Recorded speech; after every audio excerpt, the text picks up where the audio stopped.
Spokesman Joe Lockhart told reporters on Monday the NFL is reviewing the play on which Fletcher Cox broke Joe Staley's orbital bone for potential discipline and possible suspension.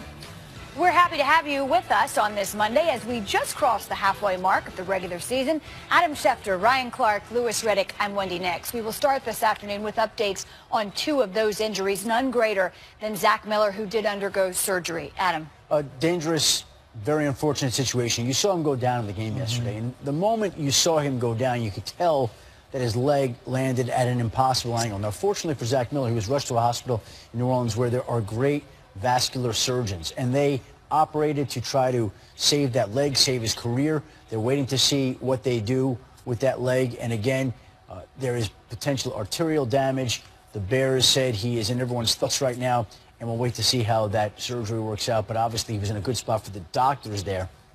But a very unfortunate injury that really harkened back to the type of injury that Jalen Smith suffered in college, playing linebacker for Notre Dame before Dallas drafted him in the second round.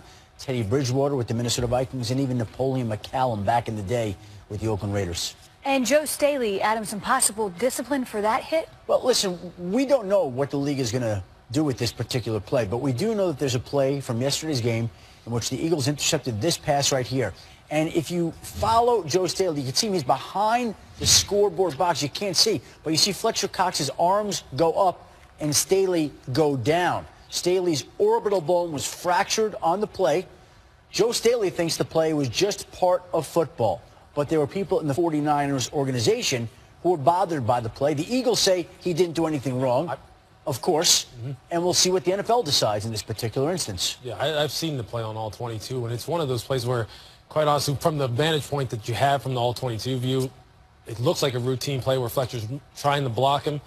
That, maybe inadvertently his hand slipped up near his, near his face mask. It's not one of those where it looks like you can really discern a noticeable punch where you're trying to swing at somebody. So I was quite honestly, when you watch the play, you're shocked that you see Joe go down like that.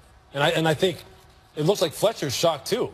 And it's one of those where you'd have to have a much better angle, as far as I'm concerned, in order to make that kind of determination that he took a cheap shot at him, because it doesn't look that way. Yeah. Well, we will continue to update both of those injuries, but what a scene in Seattle yesterday between the Texans and the Seahawks, where both rookie Deshaun Watson and Russell Wilson passed for over 400 yards and threw 4 touchdowns. Wilson might have gotten the last word, but Seahawks corner Richard Sherman certainly loved what he saw from the rookie quarterback. There was a play in the red zone. I think it was like the last touchdown, the play before the last touchdown, when they got down to the 3, and we sent pressure, and 3 or 4 guys touched him. We came butt naked, scot-free at the quarterback. He was poised, though. He's back there just like A-Rod is. Ducked under one, stepped back from another one, spent off another one, and hit the open guy. Has there ever been a rookie to do that? It'd be hard to find. Maybe Vic from time to time. He was very special in the pocket, but it wasn't like he was getting out to run.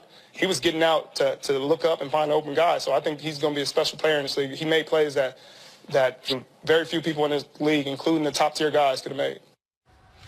High praise from a guy who's seen a lot of elite quarterbacks. Our friends at Elias tell us it was the first time in NFL history opposing quarterbacks threw for 400 yards while leading their respective teams in rushing. Wilson completed a career-high 9 passes, 15 or more yards downfield, including 3 for 3 for 75 yards and the game-winning touchdown on the final drive. Watson matched Wilson in a losing effort, also completing 9 passes that far downfield. It is a perfect place to start for Overreaction Monday. And here's where we'll start with the young quarterback. Deshaun Watson will have the best rookie quarterback season in history. That's ever. So a bold statement, but that's why we call it Overreaction Monday, Louis. Yeah, I don't think it's an overreaction. It's not an overreaction. The guy really right now is exceeding expectations that anyone really had of him, maybe outside of himself and outside of Davis Swinney himself, who said that he was the Michael Jordan of college football, which many people laughed. And, I think I may have gotten a chuckle out of it, too, because I didn't expect Deshaun to really take the league by storm like he is right now.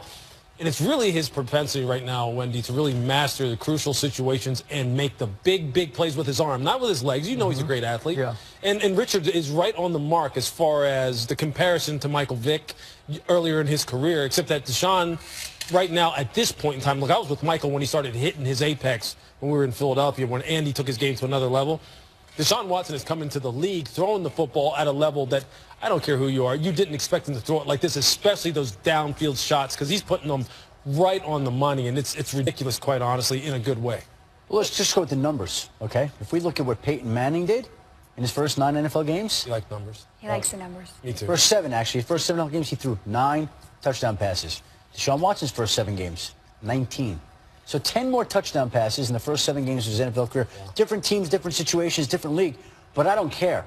That tells you the type of production that Deshaun Watson has had early on. Nobody has done what he's done, the types of numbers this early. There has never been a rookie quarterback ever with the first 7 games, the likes of which Deshaun Watson has played, and there's no reason that it's going to drop off terribly in the second half of the season. So for you, not an overreaction either? Not an overreaction. Not an overreaction. Wow. Well, this is not an overreaction, and the numbers obviously support it, but also watching it supports it. If you think back to Cam Newton's rookie year, it was an excellent rookie season.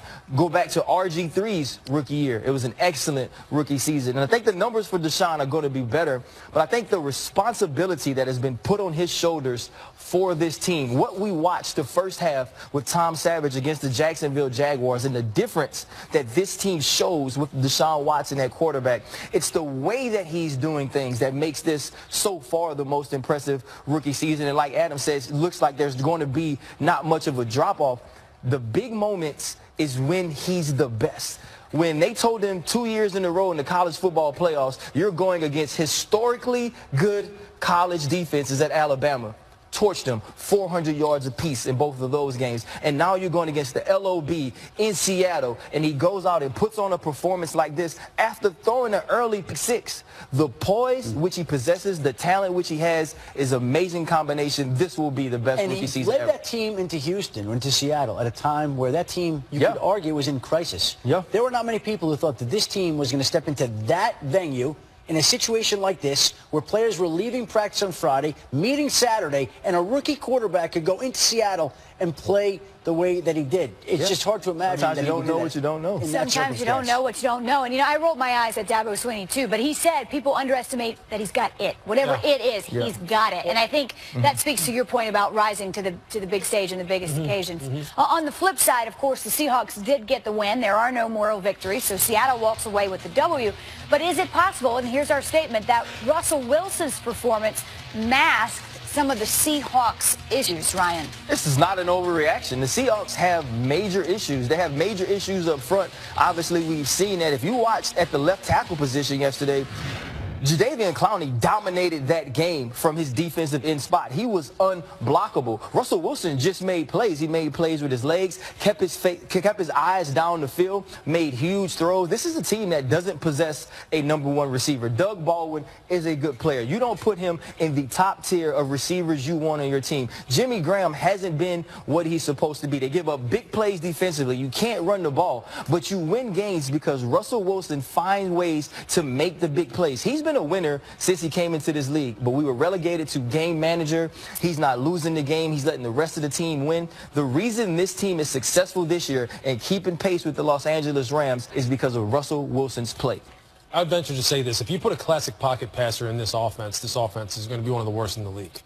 Okay? Because so not an overreaction. Not at all. Because he has to turn every play into a second reaction play almost 90% of the time, because there are people in his face inside of 2.5 seconds almost every time. It's ridiculous sometimes. And if you look at the structure of the passing games, many times it looks like something that you would draw up out here if we were playing playground ball. A lot of times these wide receivers just running down the field, and they turn around and they look at him, and then he just starts running, and then they just scramble everywhere. No doubt, and it's weird, and that's not to take a shot at Darrell Bevel, the offensive coordinator there, but sometimes it just looks like that. Every once in a while, they'll have something drawn up that will actually happen within rhythm, and it looks like a classic New Orleans Saints type of play, Drew Brees type of 5-7 step drop. But most times it's Russell really making these offensive linemen have to come back to him and go, hey, man. Appreciate you. Thank you. My bad. My bad. Amazing. And it's not an overreaction to say he's masked their issues, because you're bringing up the offense side of football. What about the defense? It gave up almost 40 points yesterday. The defense, which you always can rely on and count on in Seattle. He bailed them out yesterday. Russell Wilson did, and he's had to do that at various points. What I will say that I like for a team that has had issues, right? We've talked about a division between offense and defense on this team because the defense carried it for so long. Richard Sherman stepped up to the podium last night and praised the offensive play, praised the play of Russell Wilson. And I think that's huge because not only do we recognize that he saved them, I believe they do as well. And that's huge for the chemistry of that locker room. Could go a long way without question. Well, we move on to our Monday night matchup this week. An AFC West showdown on Monday Night Football. The Broncos take on the Chiefs in Kansas City. Denver's looking to bounce back from getting shut out last week for the first time since 1992, while the Chiefs have dropped 2 straight. This, of course, after a strong 5-0 start. We find Lisa Salters on the sidelines where she'll be tonight. And Lisa, you heard me, 2 teams tonight. They started the season combined 8-1 through 5 weeks. Now 0-4 over the last 2. So let's start with Denver. What has to happen to get back on track for the Broncos? Yeah, Wendy, the momentum has flat out stopped for the Denver offense. They've got to generate some scoring after being shut out for the first time in 25 years last week. A 31-0 beatdown at the hands of the Chargers. And the loss before that against the Giants, Denver was only able to muster 10 points. Naturally, a lot of the criticism has fallen in the lap of Trevor Siemian, their young quarterback. He had just 1 touchdown and 3 picks in those 2 losses. But offensive coordinator Mike McCoy told us last night they've got to do a better job of protecting Siemian, who was sacked 5 times by the Chargers. McCoy said Siemian is as tough as they come, a real warrior, but he's been hit way too many times. And another key, McCoy said, getting the ball to number 88, Demaryius Thomas. Thomas has 389 receiving yards this season, but has yet to find the end zone. And Wendy, the other starting wide receiver, Emmanuel Sanders, he is dicey to play tonight as he recovers from an ankle sprain. Well, Lisa, like Denver, Kansas City, though, took it to 5-0. They look like they might run away with the AFC West. Now back-to-back losses. So how is that being handled? Yeah, the Chiefs have been taking some hits from the local media in the 10 days since that wild 1-point loss to Oakland. But Andy Reid told me that his guys haven't been hanging their heads, and he said they actually had a great week of practice. The defensive side of the ball has been the struggle all season for the Chiefs. Even when they jumped out to a 5-0 start, 4 of those 5 opponents scored at least 20 points. And in the Oakland loss, Derek Carr and company rolled up 505 total yards on the KC defense. Linebacker Justin Houston told us it's just been a matter of one guy being out of position on one play or another. And defensive coordinator Bob Sutton kind of echoed that sentiment, saying you don't want to be in catastrophic thinking mode that you can't do anything right.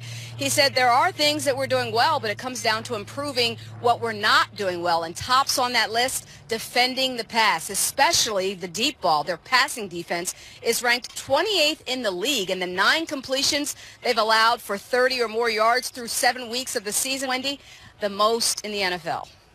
That can make for a long night. Lisa, thank you. The 5-2 Chiefs do, though, sit atop of the AFC West. As it stands, they are still big favorites to take the division.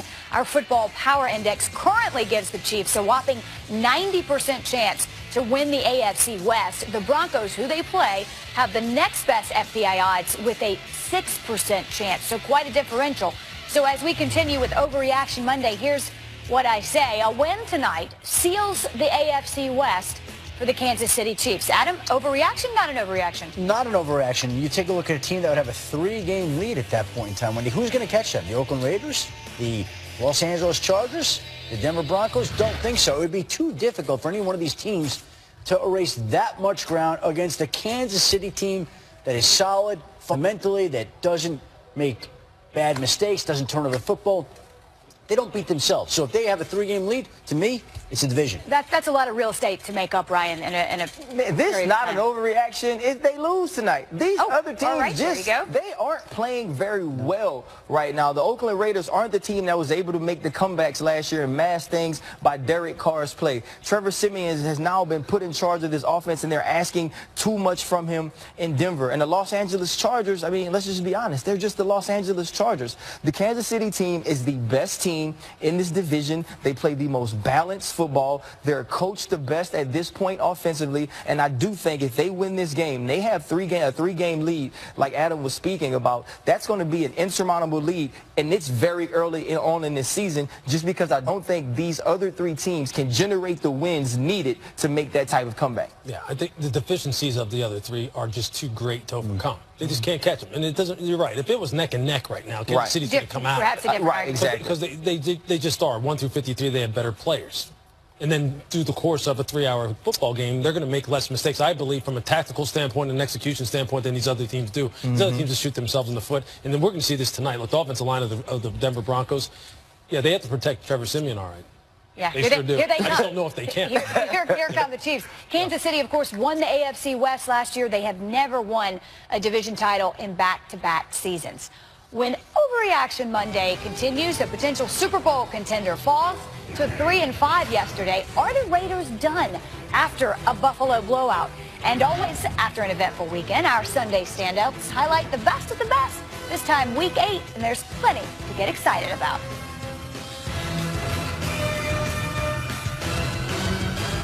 For another edition of Overreaction Monday here on NFL Live. Overreaction to the highest degree. Like times exponentially. To the highest degree. Carry the one. Why do we have to be playing this game of back and forth? This is easy. Don't press send. I'm just saying, send it to your mama. She cares. Oh, wow. That's Cute. like a overreaction. He's not. Yeah, he's not. They fixed it now, and I know they fixed it. Like, but if they keep playing like this, it's fixed. It's not the same. Linebackers. Listen. That was tailor-made for Overreaction Monday. Your reaction is overreaction. Is this overreaction? I'm leaving you. It took a while to get Lewis's eye roll, you know, like right on. He had to get zoom in. And he wanted the camera on him for that, too. He got it. So now it's preserved in time. It's starting to give me a headache to keep him up there. Yeah, listen, there's a lot of headaches going around here as we continue with Overreaction Monday. But how about this one? Sean McDermott, the best off-season coaching hire. I'm hard-pressed to see how it would be an overreaction, Lewis Riddick. Yeah, I'm only going to say overreaction because there's a couple good ones. Like That's fair. There's another point. Sean in the NFC and McVay who might be the best coaching hire this offseason. But I'll tell you what, this guy has dismantled this roster and sent a lot of high-priced, underperforming guys down the road. He got rid of 3 top 10 picks. 3. In Gilmore, Watkins, and Darius. He got them, sent them down the road, and they're better. He got rid of, they only have 9 draft picks from the previous regime left on this roster. He's turned over half of it in a matter of 9 months. 8 months, and right now they're in contention to win the AFC East and be a wild card at the very least. That's a pretty darn good job. And they're playing a great brand of football. And to a person that you talk to up there, they like the culture change. They like the attitude. No nonsense. They like, they're responding. They're buying what he's selling. Well, a lot of times you want the opposite, but this is an overreaction for me, but it's not Sean McDermott's fault. It's not that Sean McDermott's not doing an excellent job in Buffalo for many of the reasons that Lewis said. Also, when you watch this team, they play with a different energy. They play with a different charisma than they have throughout the past regimes. But as Lewis said, you can't just say he's doing a better job than Sean McVay. You can't just say that Sean McVay hasn't changed the perception of a first overall pick in Jared Goff. And so I love what both of the Seans are doing. Both of the Seans have these guys in contention to be playoff teams, and it's fun to watch. And Lewis said this last night, and I agree with him. Guys like this make it hard for teams to switch coaches and say that they're rebuilding, because they've turned it around so fast. Yeah, exactly. For the rest of the teams that have hired new coaches and they say, hey, give it time, and the fan bases go, hey, we're just taking our time, we're building the blocks. Yeah, okay. Guess what? Yeah. Can't be done. Well, watch what's going on at these places. That's a fair point. Well, guess what? When we came into this season, people were saying that the Buffalo Bills were tanking. You heard that conversation? Absolutely. All They were of August. tanking. Yeah. Absolutely. Because of the people they were getting rid of. Exactly. Let's give up. Throw the white They flag. tanked themselves to a 5-2 record. Right. Take The away. AFC East Championship, while, as you mentioned, stockpiling all those extra draft picks. They are loaded in the upcoming draft because they were tanking and building up picks for the future. Yeah. So great job tanking and great job Keep it finishing up. up. Right. Keep up the good work. Keep tanking, brother. All right, fair enough. How about this? This was a team entirely different situation. They were not predicted to tank. They were predicted to contend. So how about this? The Oakland Raiders are done after what we saw on Sunday. This is not an overreaction. This is a tough one. This is a wrap. Not a tough one, when you look actually. at this team and you have a quarterback like Derek Carr, you expect them to play better football, and you never expect to say that this early this team is out of the race. But they're not playing good defense. They had several people missing in the secondary yesterday. Also, Derek Carr, I think the mirage that we were under was all the times they had to come back last year, all the games that they had to win in the last seconds where Derek Carr made amazing plays, much like he did against Kansas City. He was asked to do that over and over again last year. And when you play on the edge like that, when you stand on top of the fence with one foot, sometimes you fall off. And right now, this team has fell off. Yeah, I don't think it's an overreaction either. I think defensively, even if they had the people in the secondary and they were 100% healthy, they're not good enough. I think they're soft down the middle as far as defensively when teams want to just go ahead and play bully ball against them. And offensively, I think their structure, and look, I hate making this comment only because unless you're really there, you don't really know. But I know this. If I was just watching their tape and wasn't a member of their team and I was getting ready to play this offense, I'd be like, this offense is easy to figure out. Because it's just, I think it's poorly constructed. I think they made a mistake as far as their offensive coordinator hire. And I think it's having a trickle-down effect on Derek himself, on Amari Cooper, on Michael Crabtree, on Jared Cook, on all of them. Because they're better than that. But I think there was a lot of mistakes made here. And right now, they're starting to kind of like rise to the top. It always feels worse when the expectations are high. Yeah. You know, they had farther to fall because so many of us thought Oakland had a real shot, and it just hasn't been the case. But to say they're done, that's a bit extreme, 7 games in. So overreaction. Overreaction to say they're done. Now, again, I don't feel great about this team right now, and there's a lot of improvement that it has to show. Defense has to play better. Offense has to play better, and it's going to be tough. But to say they're done after 7 games, I wouldn't do that with a roster with this much talent. Still, again, disappointing so far. But not done. What? But not done. Not done in what respect? They're not going to win the division. Right. No, but not done competing for a playoff spot, meaning the season's not done. This team's not done playing games because games are on the schedule. Right. It's semantics. We mean done as in they have no chance. Yeah. And what I'm continuing to say is that we just talked about the Kansas City Chiefs winning this division, going away. The problem is if they can. Many teams were talking about the Oakland Raiders doing the exact same thing coming into the year. So for where their expectations were to where we are done with those. We thought there could be at least two, maybe 3 coming out of the West. Yes. I think there's going to be 2 coming out of the South before there's 2 coming out of the West. Go back and look at all our picks when we picked Super Bowl contenders. Oakland was on there a number of times. You know, I mean, it was Jacksonville and Houston, I think, are going. There's 2. That's what I'm saying. Right. I think that's where the other wild card comes. The other one's going to come out of the East. New England, Buffalo. Right. Exactly. That's going to be the other one. I mean, who didn't call Buffalo? Okay, maybe I should rethink my answer. Because nobody circles the wagon. I mean, I saw Boom yesterday. Yeah, I'm sure he's fired up.